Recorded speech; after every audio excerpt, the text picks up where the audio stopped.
అందరికీ నమస్కారం. శ్రీనివాస్ చెప్పే కథలకు మీ అందరికీ స్వాగతం.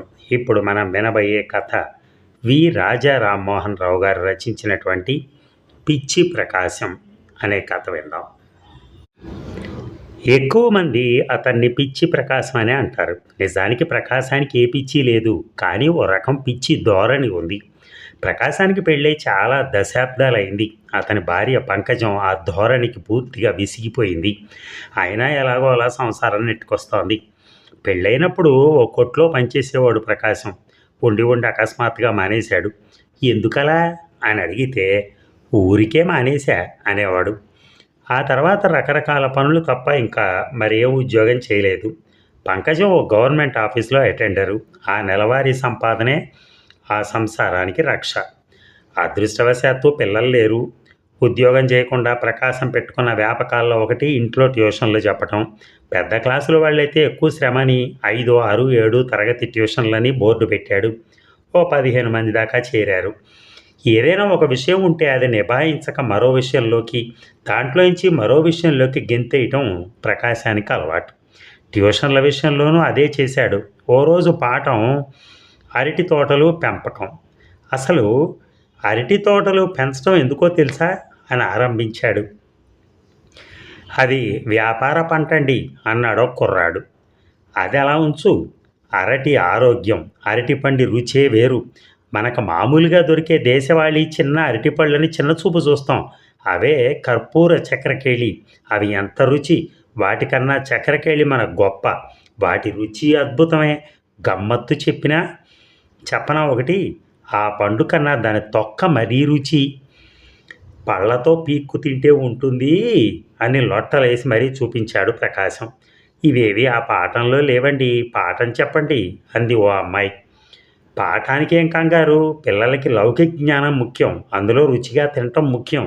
ఇంకా కేరళలో ఎర్ర అరటిపళ్ళు దొరుకుతాయి తెలుసా అంటూ కేరళలో పడిపోయాడు ప్రకాశం. కేరళలో కొబ్బరి నూనెతో వంటల్ని, అరటికాయతో రకరకాల వంటలు, అరటి వేపుడు, ఉల్లిపాయలతోటి లేకుండా ఉడకబెట్టి పోపు కూర, ఆవ పెట్టడంలో రకాలు, మళ్ళీ కేరళ వాళ్ళు చేసే అవిల్లో అరటి ప్రాముఖ్యం. ఇలా గంటసేపు ఊదరగొట్టేశాడు. అరటికాయ కూర, చక్కెరకేళి తొక్కలు తిని తీరాలన్నాడు. పిల్లలు కంగారపడిపోయి గంట అవగానే పారిపోయారు. నెల చూసి ప్రకాశం ఈ ధోరణంతా ఇళ్లల్లో చెప్పారు పిల్లలు. 2వ నెలకి పిల్లలు మానేశారు. ఆ రకంగా వ్యాపకం క్లోజ్ అయిపోయింది. ఇక ఓ నెల అది ఇది ఆలోచిస్తూ ఖాళీగా తిరిగాడు ప్రకాశం. ఖాళీగా ఉన్నప్పుడు ప్రకాశానికి విపరీతమైన పబ్లిక్ రిలేషన్స్. రోజు 3 పూట్ల ఎవరో ఒకరింటి మీదకి దండెత్తుతాడు. వాళ్ళు ఏ స్థితిలో ఉన్నా, ఎటువంటి హడావిడిలో ఉన్నా వదలడు. అరగంటకు తక్కువ కాకుండా ఏదో ఒక సోది పెట్టందే వదిలేవాడు కాదు. ఆ రకంగా ప్రకాశానికి అనేక పరిచయాలు. ఈ పరిచయాల ఆసరాగా మరో అవతారం ఎత్తాడు. దానికి ఫ్రెండ్లీ సర్వీస్ అని పేరు పెట్టాడు. అదేమిటంటే నెలసరి సరుకులు బజార్లో కొని ఇళ్లకు సప్లై చేయటం. దానికి తక్కువ ఫీజే పెట్టాడు. వాళ్ళ అవసరం సౌకర్యం దృష్ట్యా ఓ 10 మంది చేరారు. వాళ్ళ దగ్గర ముందే డబ్బులు లిస్టు తీసుకుని మంచి నాణ్యమైన సరుకులే కొన్నాడు. ఎటొచ్చి గందరగోళం ఎవరి సరుకులు వాళ్ళకి ఇవ్వటంలోనే. ఒకరి సరుకుల సంచి మరొకళ్ళకి, వాళ్ళ సంచి ఇంకొకళ్ళకి ఇచ్చాడు. ఇక వాళ్ళ బాధ చూడాలి. ఆ 10 మంది ఓ చోట సంచుల సమావేశం. చివరికి చచ్చి చెడి సర్దుబాటు చేసుకున్నారు. దాంతోటి ఆ నెలతోటే ఆ స్కీము క్లోజు.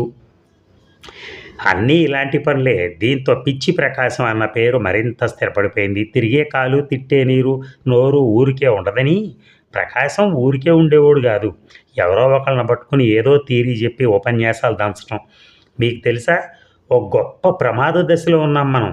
ఒకళ్ళతో ఒకళ్ళు మాట్లాడుకోవడం కూడా ఎంత తగ్గిపోయిందో చూసారా? ఇలా అయితే మానవ సంబంధాలు అసలు మిగులుతాయా? అందుకని మనందరం మా పక్కింటి పరంజపేలాగా మారాలి అనేవాడు. ప్రకాశం అంటున్న ఈ పరంజపే ఎవరో తెలియక వెర్రిమొహం వేసేశారు. ప్రకాశం అదేం పట్టించుకోక పరంజపే పురాణం మొదలెట్టాడు. పరంజపే ఈ కాలపు మహానుభావుడు. మనం కలిస్తే చాలు, కనీసం 2 గంటలు మాట్లాడకుండా వదలడు. అతను చేస్తున్నది గొప్ప సంఘసేవ. మన కోసం తన పనులన్నీ వదిలేయగలిగిన త్యాగమూర్తి. చివరికి కాలకృత్యాలు అంటే తెలుసు కదా! బాత్రూము అవి కూడా వాయిదా వేసుకోగలిగిన పట్టున్నవాడు. తన సోదే గాక ఇంకా ఎందరి సోదితోటో ప్రకాశం పని జనాన్ని బాధేయటమే. జనానికి విసుగైనా అతన్ని పిచ్చి ప్రకాశం అనుకున్నా అందరిలో ఓ సాఫ్ట్ లుక్ సంపాదించాడు. పాపం ప్రకాశం చెడ్డవాడు కాదు. అమాయకుడు, కొంచెం చాదస్తం ఎక్కువ. అదే చాలామంది అభిప్రాయం. ప్రకాశం తన చిత్ర విచిత్ర విన్యాసాల్లో ఒకటిగా భార్య పంకజం చేత బ్యాంకు లోన్‌కి అప్లై చేయించాడు. పట్టు వదలకుండా తిరిగి ఆ లోన్ మంజూరు చేయించుకున్నాడు. ఆ డబ్బుతో 2 పోర్షన్ల 4 ఏళ్ల పాత ఇల్లు కొనిపించాడు. ఓ పోర్షన్ అద్దెకిచ్చాడు. తమ పోర్షన్ ముందు గదిలో చిన్న కిరాణా షాపు పెట్టాడు. ఈ ఆదాయంతో ప్రతి నెల బ్యాంకు ఈఎంఐ కట్టేస్తున్నాడు. ఏ నెలైనా ఇబ్బందైతే తన పరిచయస్తుల్లో ఎవరో ఒకరిని పట్టుకుని డబ్బు తెచ్చేవాడు. అప్పుగా కాదు, ఈ వెర్రోడికి సాయం అనుకునే ఇవ్వండి అనేవాడు. ఆ రకంగా ఇంటికి సగం పైగా అప్పు తీర్చేశాడు. మిగిలింది లాగించేస్తాడు. ఆ ధీమా ఉంది. పిచ్చి ప్రకాశం అని అందరూ అన్నా, పిచ్చి ధోరణి ఉన్నా అతనిలో ఈ మరో కోణం. ప్రకాశం భార్య పంకజమే కనిపెట్టలేకపోయింది ఆ కోణాన్ని. ఇల్లు ఓ దారికొచ్చాక సొంతింటి వాళ్ళమయ్యాం. ఇంకా ఓ పిల్లో పిల్లోడినో పెంచుకోవచ్చు అన్నాడు వెర్రి నవ్వు నవ్వుతూ భార్యతో. పంకజం ఆశ్చర్యపోయింది, ఆనందంగా నవ్వుతూ. చూసారా, ఆయన ఎలాంటి వాడైనా కానీ గొప్ప గొప్ప ప్లాన్‌లేసుకున్నాడు. చివరికి ఏదో రకంగా అన్నీ సమకూర్చుకున్నాడు. ఆయన జేబులోంచి పైసా కూడా తీసుండడు నాకు తెలిసి. సో, అలాంటి టెక్నిక్ ఉంది ఆయన దగ్గర, టాక్టింగ్. మనుషుల్ని ఆకర్షించేటటువంటి ఆ సిస్టమ్ ఉంది. అందుకే కాస్త కొద్దిగా కామెడీ కథ అంతే. Thank you.